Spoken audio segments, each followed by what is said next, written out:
दोस्तों, अगर आपको अपने अतीत, अपने पास्ट की कोई एक चीज़ बदलने का मौका मिले, तो आप क्या करोगे? होगा ना ये एक सुनहरा मौका? आइए जानते हैं आज की कहानी में। आज की कहानी का नाम है 3 दोस्त और टाइम ट्रैवल। 3 दोस्त आदित्य, सौरव और नील, तीनों की उम्र लगभग 40 के आसपास। तीनों एक रात एक पुरानी कार में बैठे घने जंगल के बीच एक सुनसान रास्ते से गुजर रहे थे। तीनों अपने जीवन की असफलताओं से परेशान थे। तीनों चुपचाप बैठे ही थे कि अचानक कार खराब हो गई और कार के बोनेट से धुआं निकलने लगा।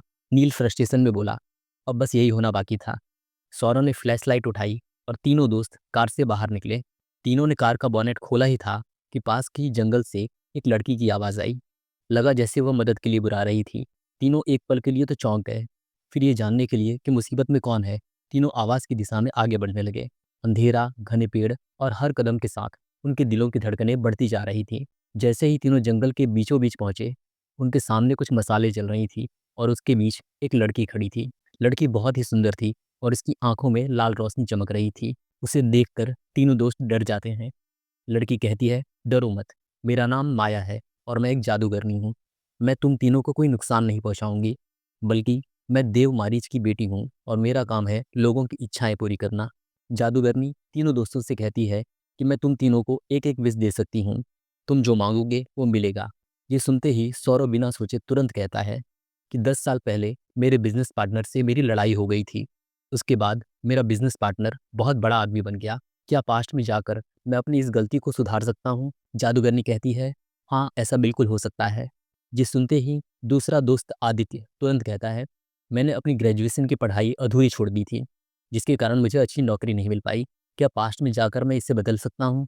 नील अपनी इच्छा बताता है कि मुझे कॉलेज में एक बहुत ही अमीर घर की लड़की ने शादी के लिए प्रपोज किया था, पर मैंने मीना से शादी कर ली थी और उससे रिजेक्ट कर दिया था। मैं उससे शादी करके बहुत अमीर आदमी बनना चाहता हूँ।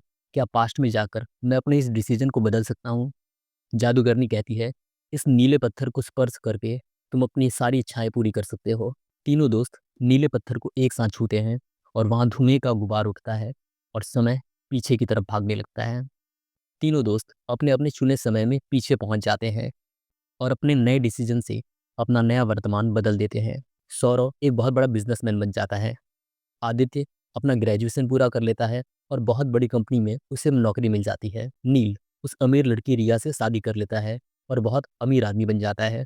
लेकिन जल्द ही तीनों को एहसास होता है कि इस नए वर्तमान की तीनों ने बहुत ही बड़ी कीमत चुकाई है।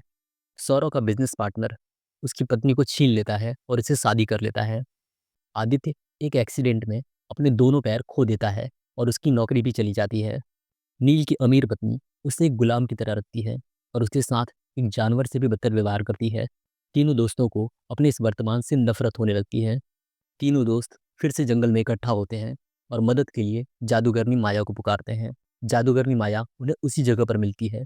तीनों रोते हुए जादूगरनी माया से कहते हैं, हम जैसे थे खुश थे, हमारा पहले वाला समय हमें वापस लौटा दो।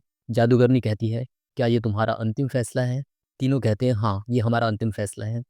जादूगरनी नीला पत्थर फिर से उनके सामने रखती है। तीनों उसे छूते हैं और समय फिर से पीछे की तरफ भागने लगता है और सब कुछ पहले जैसा था वैसे का वैसा फिर से हो जाता है। तीनों कहीं न कहीं फिर से कठिन परिस्थितियों से गुजर रहे थे और कम पैसों में गुजारा कर रहे थे, लेकिन तीनों खुश थे। सौरव, जिसकी पत्नी को उसके बिजनेसमैन पार्टनर ने छीन लिया था, अब उसकी पत्नी उसके पास थी। सौरव बहुत खुश था। आदित्य के दोनों पैर ठीक हो चुके थे और नील अपनी प्यारी सी पत्नी मीरा के साथ एक छोटे से घर में बहुत खुश था। 1 महीने बाद 3 दोस्त रास्ता भूलकर भटकते हुए जंगल में एक सुनसान जगह पर पहुंच जाते हैं। यह वही जगह है जहां पर जादूगरनी माया रहती है। तीनों कुछ कदम आगे बढ़ते ही हैं कि सामने का नज़ारा देखकर डर जाते हैं। उनके सामने आती है जादूगरनी माया। दोस्तों, आज की हमारी कहानी यहीं पर ख़त्म होती है। उम्मीद है आपको कहानी पसंद आई होगी। अगली बार फिर मिलेंगे एक नई कहानी के साथ।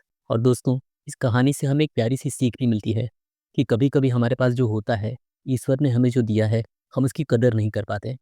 जब वह हमसे छिन जाता है, तब हमें उसकी असली कीमत का एहसास होता है। इसलिए दोस्तों, हमें ईश्वर ने जो दिया है, उसे स्वीकार करना चाहिए, उसकी रिस्पेक्ट करनी चाहिए और आगे प्रगति करने के लिए पास्ट की गलतियों को भूलकर हिम्मत के साथ आगे बढ़ना चाहिए। आज के लिए बस इतना ही। और दोस्तों, प्लीज़ नई-नई कहानियाँ सुनने के लिए हमारे इस वीडियो को लाइक करें, चैनल को सब्सक्राइब करें और हमारे इस वीडियो को ज़्यादा से ज़्यादा शेयर करें।